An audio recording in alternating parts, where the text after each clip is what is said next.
Bismillahirrahmanirrahim. Assalamualaikum warahmatullahi wabarakatuh.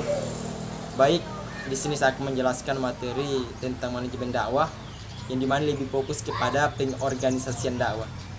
Poin-poin yang akan saya bahas yakni pengertian pengorganisasian dakwah, bentuk-bentuk organisasi dan juga apa sih tujuan daripada pengorganisasian dakwah itu.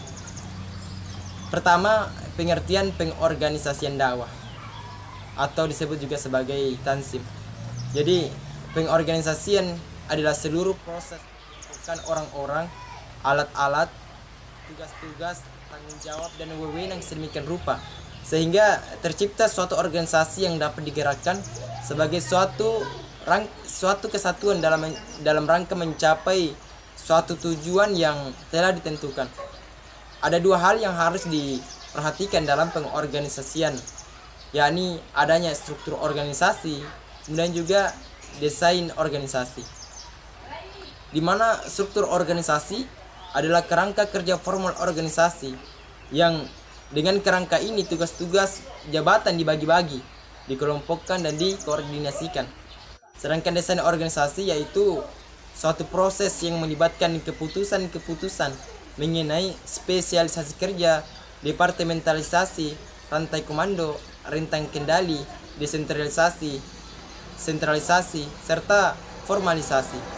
Jadi, pengorganisasian dakwah itu pada hakikatnya adalah sebagai tindakan pengelompokan seperti subjek dakwah, objek dakwah, dan lain sebagainya. Kemudian kedua, bentuk-bentuk organisasi dakwah. Pertama, spesialisasi kerja. Jadi spesialisasi kerja diartikan sebagai tingkatan kemampuan seseorang dalam melakukan pekerjaan yang ditekuninya. Dan tugas-tugas organisasi dibagi menjadi pekerjaan-pekerjaan terpisah atau pembagian kerja. Jadi pada hakikatnya bahwa setiap individu memiliki spesialisasi dalam mengerjakan bagian dari suatu kegiatan, bukan mengerjakan keseluruhan. Kemudian yang kedua, departementalisasi dakwah. Setelah unit kerja dakwah dibagi melalui spesialisasi kerja, maka tahap selanjutnya yakni diperlukan pengelompokan pekerjaan yang diklasifikasi melalui spesialisasi kerja, sehingga tugas yang sama atau mirip dapat dikelompokkan secara bersama-sama sehingga dapat dikoordinasikan. Di mana kelebihan dan atau keuntungan dari departementalisasi dakwah adalah akan memperoleh efisiensi dan mempersatukan orang-orang yang memiliki keterampilan, pengetahuan dan orientasi yang sama ke dalam unit-unit atau bidang-bidang yang sama. Kemudian rantai komando, di mana rantai komando adalah sebuah garis wewenang yang tidak terputus yang membentang dari tingkat atas organisasi terus sampai ke tingkat paling bawah dan menjelaskan hasil kerja dakwah ke departemen masing-masing. Rantai ini akan memberikan sebuah kemudahan bagi para dai untuk menentukan siapa yang harus dituju jika menemui permasalahan dan juga pada siapa dai tersebut bertanggung jawab. Dalam rantai komando ini terdiri dari 3 konsep, yaitu ada wewenang, tanggung jawab, dan komando. Kemudian rentang kendali, di mana rentang kendali merupakan konsep yang merujuk pada jumlah bawahan yang dapat disupervisi oleh seorang manajer secara efisien dan efektif.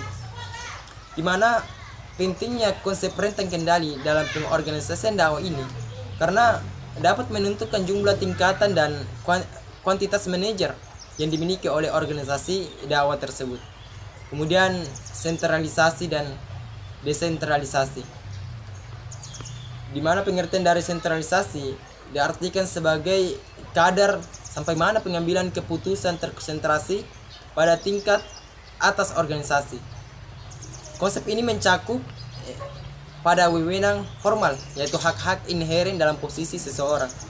Sementara desentralisasi ada pengalihan wewenang untuk membuat keputusan ke tingkat yang lebih rendah dalam suatu organisasi. Dalam suatu organisasi yang bersifat desentralisasi, maka segala tindakan dapat diambil lebih cepat untuk memecahkan sebuah masalah.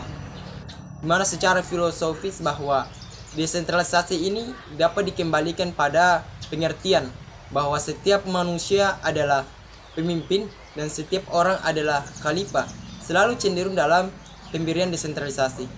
Kemudian yang terakhir, bentuk-bentuk pengorganisasian dakwah, yakni formalisasi dakwah, yaitu sejauh mana pekerjaan atau tugas-tugas dakwah dalam sebuah organisasi dakwah dilakukan dan sejauh mana tingkah laku, skill dan keterampilan para dai dibimbing dan diarahkan secara prosedural oleh peraturan. Kemudian poin terakhir yakni tujuan pengorganisasian dakwah. Jadi tujuan pada pengorganisasian dakwah, pertama itu membagi kegiatan dakwah menjadi departemen atau divisi dan tugas-tugas yang lebih terperinci dan spesifik. Kemudian kedua, membagi kegiatan dakwah dan bertanggung jawab yang berkaitan dengan masing-masing jabatan atau tugas dakwah. Kemudian yang ketiga, mengelompokkan pekerjaan dakwah ke dalam unit-unit. Keempat, membangun hubungan di kalangan dai baik secara individual maupun kelompok.